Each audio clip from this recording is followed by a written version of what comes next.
One of the favorite targets they have is the Prophet's marriage or marriages. Sallallahu alayhi wasallam, specifically his marriage to young Aisha. Right? Sadly, they have succeeded in casting doubt in the hearts of Muslims. Even worse, some Muslims themselves object to this marriage by either saying, oh, it's from the Sunnah, and therefore I don't believe in the Sunnah, I'm a Qur'ani guy, and it's not in the Qur'an, so khalas. Or they say, no, the hadith must have been rewritten. The hadith doesn't really say that, there's miscalculation, it's not really this year, it's 18 years and this and that, and they play too many games because they're afraid to confront the disbelievers with the truth. And the truth is, I say to them, what y'all afraid of? What are you afraid of? Huh? What happened to you? Fear Allah. Fear Allah and know your intellectual limits. If you just can't understand it, just say, I don't understand it. Don't lie against the deen of Allah. This is very important to understand. Let's deal with some facts. And these facts are bitter for them, sweet for us. Huh? They're bitter for them. I mean those weak Muslims and hypocrites and the kuffar. But they are sweet to us because they are the truth. You know how many ahadith are there about the marriage of the Prophet ﷺ to Aisha at the age of 6 and the consummation at the age of 9? We have 7 ahadith in Bukhari and Muslim only. 4 ahadith in Bukhari, 3 in Muslim.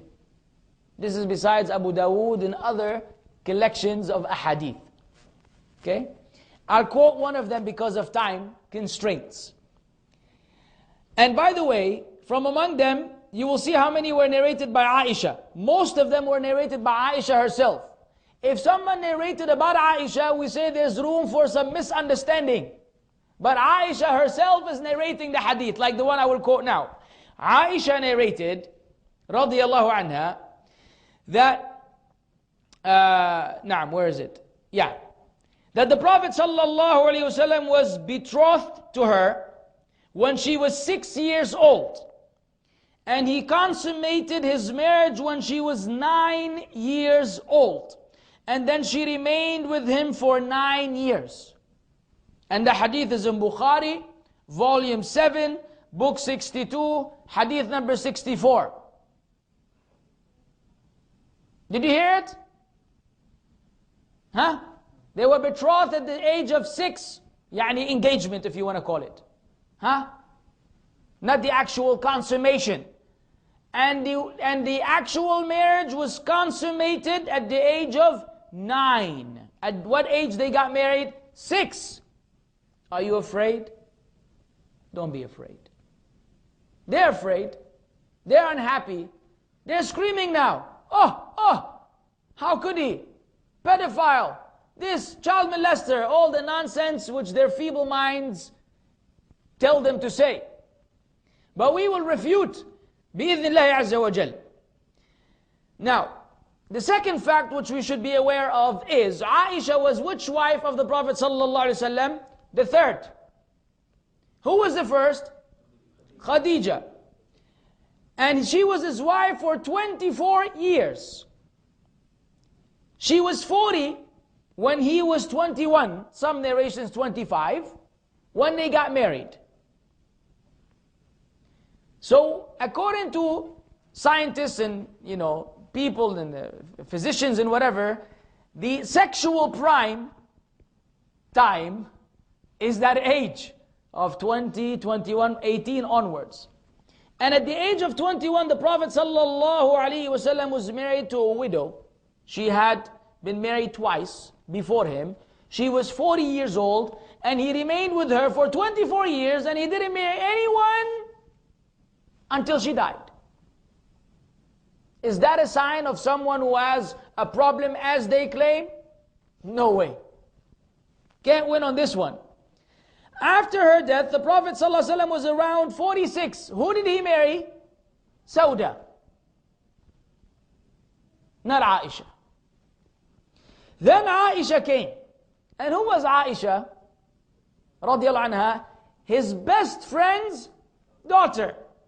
Abu Bakr as-Siddiq radiallahu anhu wa ardah. The marriage was divinely ordained.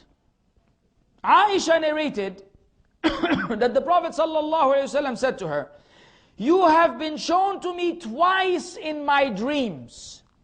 A man was carrying you in a silken cloth and said to me, 'This is your wife.'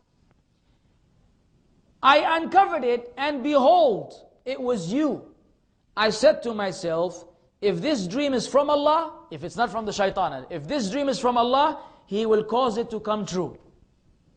And the hadith is in Bukhari, volume 7, book 62, hadith number 15. So who did this come from? From Allah Azza wa Jal. It was Allah who revealed to the Prophet sallallahu alaihi wasallam that he will marry Aisha radiyallahu anha wa ardaha.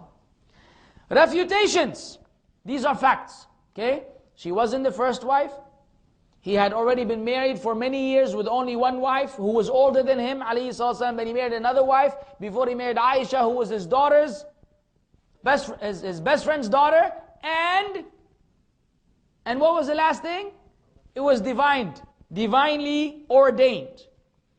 Now, if you believe in a creator, you should then believe that it is He who decides what is right and what is wrong. Allah is the one who stipulates what is right and what is wrong. If Allah ordains something to be right, no one has the right to suggest otherwise.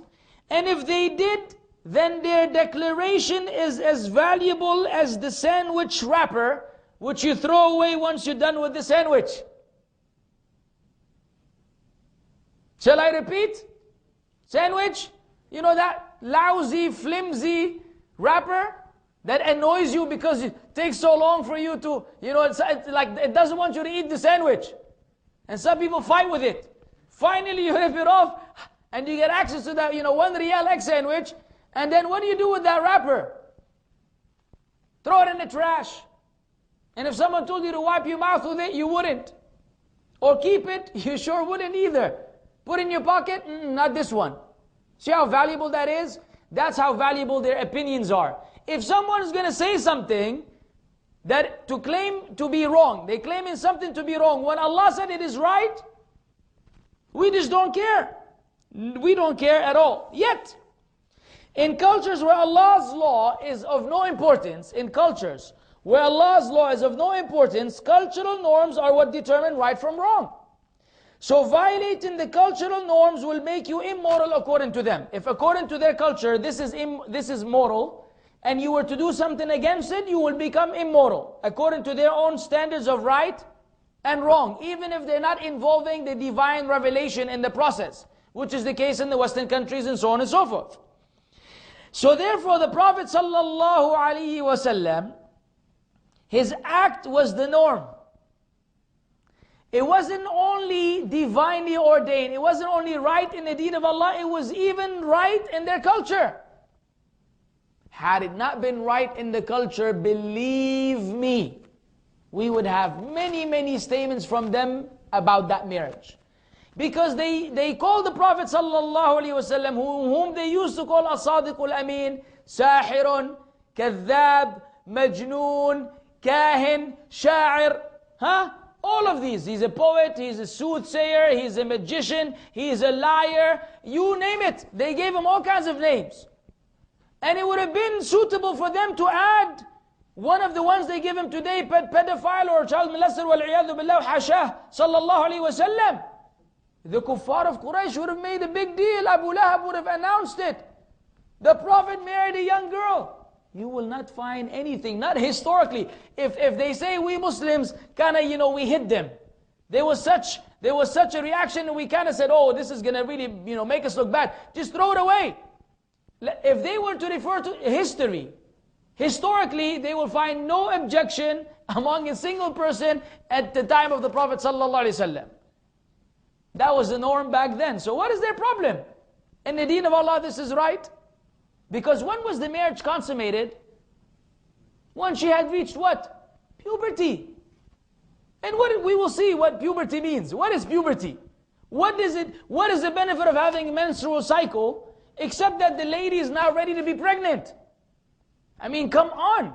And if anyone were to, reject that, we'll say you're foolish. Foolish.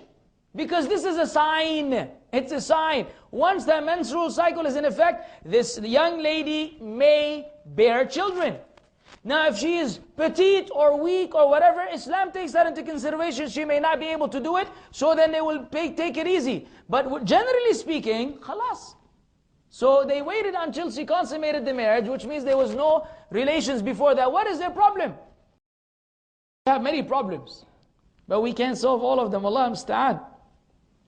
So, let me tell you something else. Okay? Jim West, a Baptist minister, regarding puberty, he said, or the menstrual cycle, the wife was to be taken from within the larger family. This is now in Christianity. The wife was to be taken from within the larger family circle, usually at the outset of puberty, or around the age of 13, in order to maintain the purity of the family line. Either puberty or 13, which could be close. Now we know that the environment, the climate, affects the time of the menstruation. So young girls living in hot climates, where it's very hot, tend to have their menstrual cycle sooner than girls who live in cold climates. This is already known medically, that there's that effect. So the point being, they said 13. Now, in the United States, this is considered rape. It's considered rape if she's under 18. It's simply not allowed. So they put the number 18. Number 18, time for you to smoke. And number 18, time for you to get married. You see how lovely that is? Very convenient for them. Then they said, it's a little too early. Push it another 3 years, you can get drunk at the age of 21. Man-made law. Never suitable. Because all these teenagers get drunk before the age of 21, and they smoke before the age of 18, and they never get married. Did you see how ineffective the law was for the people? Yep, because it's not from Allah. Had they been Muslims, they would have been nicer. He said also, this is another guy, Gerald Segal. He says, it should be noted, however, that in biblical times, females married at an early age. So puberty is defined as the age of period at which a person is first capable of sexual reproduction. This is how they defined it. The menstrual cycle is a time for sexual reproduction.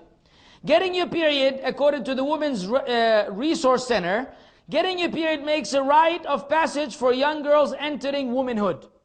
Once you get your period, you're no longer a young lady, you are a woman. More wisdom behind the marriage of the Prophet ﷺ to Aisha.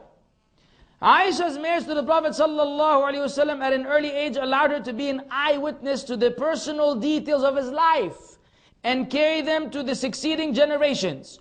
By being both spiritually and physically near to the Prophet ﷺ, this marriage prepared Aisha to be an example to all Muslims, especially women, for all times. She narrated at least 2,210 ahadith. And she's second to Abu Hurairah, Radi'Allaahu anhu, in terms of the number of ahadith narrated from the Prophet ﷺ. She was young, she was alert, she was intelligent, and he loved her sallallahu alayhi wasallam. And of course it goes without saying that the whole issue of child molestation and all this pedophilia is usually not in a marriage contract.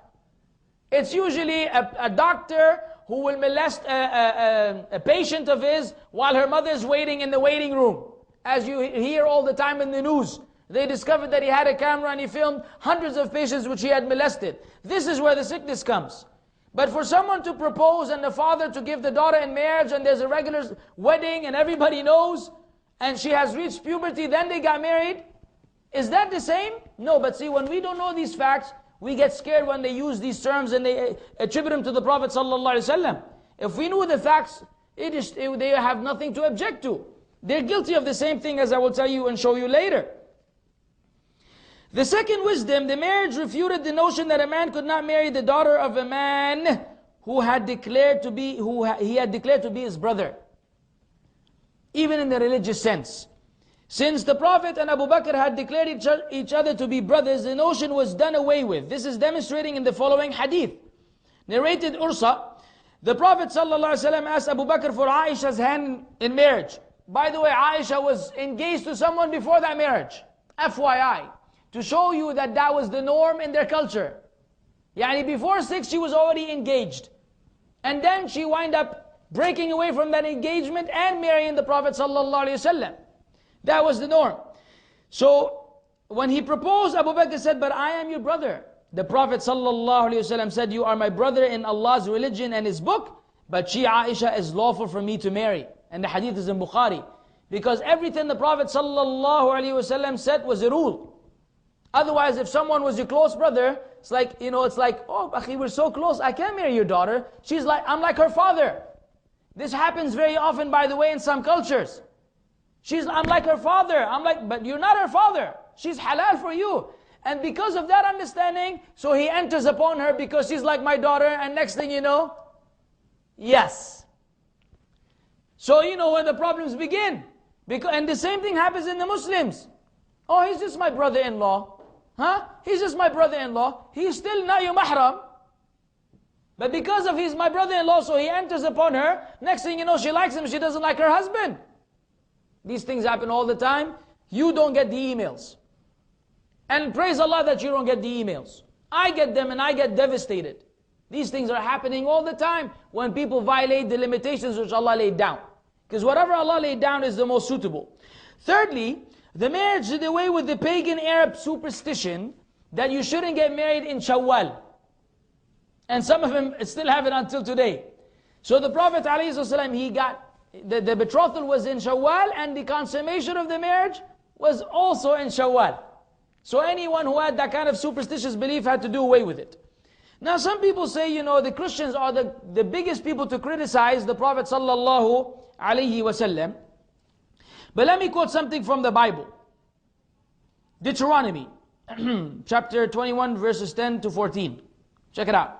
It says, when thou goest forth to war against your enemies, or thine enemies. Let me read the Old English. Thine enemies.